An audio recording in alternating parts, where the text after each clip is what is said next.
Binisita na ng mga taga-University of La Salette sa Isabela ang burol ng mga mag-aral nitong nasawi sa sunog sa hotel sa Tuguegarao. Pero ang mga namatayan, hindi pa rin maiwasang sisihin ang eskwelahan sa trahedya. Nakatutok si Trisha Zafra. Live mula sa Santiago sa Isabela. Trisha? Mel, ilang tulog na nga lang Pasko na at kung halos lahat ay abala sa okasyong yan, burol, libing at paghahanap naman ng hustisya ang inaasikaso ng mga kaanak ng mga naulilang nursing examinees na nabiktima ng sunog sa Tuguegarao noong linggo. Isa si Ronaldo Respicio sa mga nasawi ng masunog ang bed and breakfast pension house. Matayog ang pangarap ni Ronaldo ayon sa nanay nito. Malakas din daw ang loob nitong maipapasa sana niya ang licensure exam. Ito ang pinaskil ni Ronaldo sa kwarto niya bago tumulak ng Tuguegarao para sa pagsusulit. Ang ina ni Ronaldo halos di makuhang tingnan ang labi ng anak. Kanina, pinuntahan ito ng mga guro at estudyante ng La Salette para bigyan ng wake services. They are all good talaga. Ginagawa naman nila yung kwan.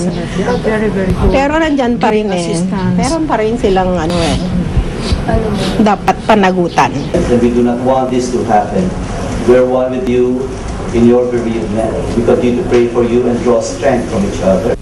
Ganito rin ang sentimiento ng pamilya ng isa pang biktimang si Neil Jensen Lopez. Iyak ng iyak ang kanyang lola habang nag-aalay ng dasal ang mga taga-La Salette. Bukod sa pangungulila, galit din siya dahil sa sinapit ng apo. Dapat sa susunod, tingnan nila kung saan nila dadalhin yung mga estudyante nila. Kasi ako rin ay isang guro. Kaya kung may mga field trip kami, educational field trip, ang unang binibigyan namin ng priority is yung safe place para sa mga estudyante namin.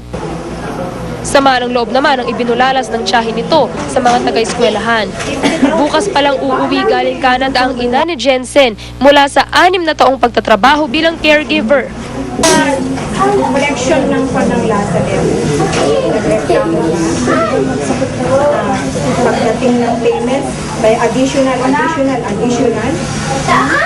Wala naman Kaya ginawa ng parents bayaran lahat yun.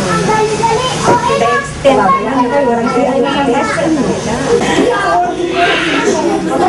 Nakita yung anak niya.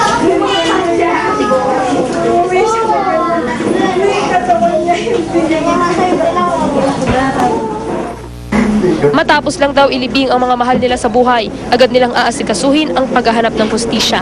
Handa naman daw itong harapin ng La Salette. Nilinaw nitong hindi kasama sa review fee na 49,800 pesos ang hotel accommodation. Because when they go look for that, it's not only the CIs, but the students have also to see where would they like to stay. So it's not included in the package. How I wish that it were included in the package, then maybe we could have gone into a contract with Hotel Roma or Pension Lorita. Ayon sa isa sa mga nakaligtas, hindi talaga maganda ang pasilidad ng tinuluyang hotel pero di na raw nila ito inalintana.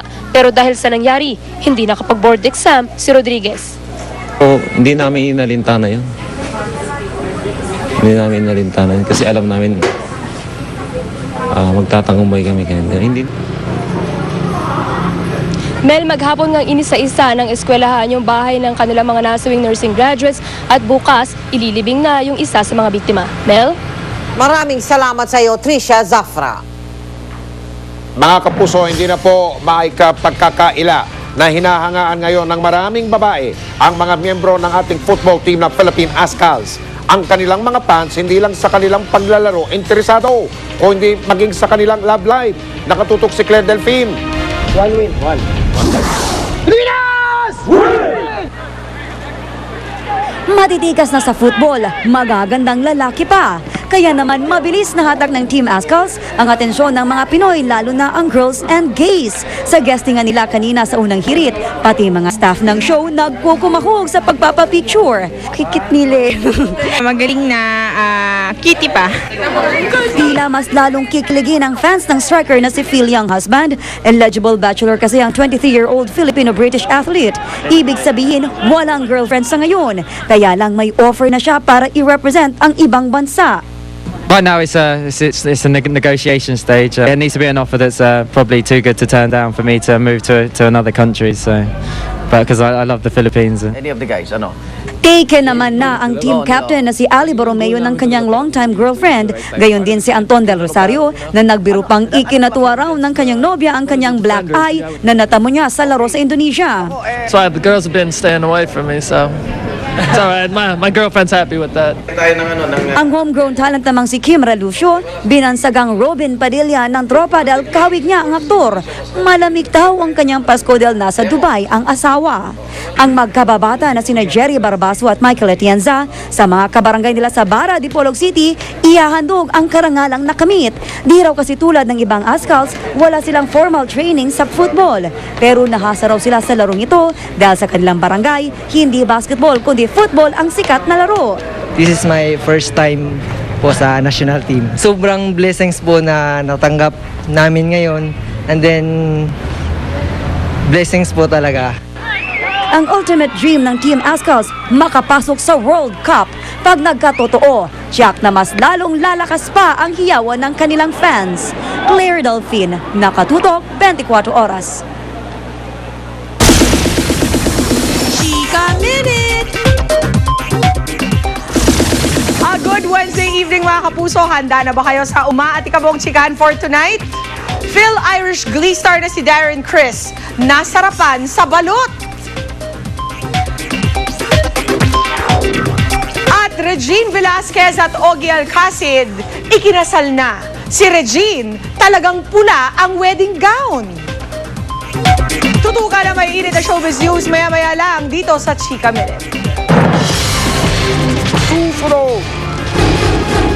OFW dismayado nang hindi makarating ang padala niyang pasalubong at pamasko sa mga kamag-anak. Babaeng ground crew ng Philippine Airlines nagreklamo na pinagmumura umano siya ng pasahero nilang kongresista. Spider-Man sa isang pagtatanghal sa teatro bumaksak dahil hindi raw nakakabit ang harness. Sigaw ng mga ayan! Immigration officer na nagbalik ng napulot na pera, target pasahihin ng GMA News, pero ang mga kapusong reporter ang nasurpresa. Malalaman ninyo kung bakit sa pagpapatuloy ng 24 Oras.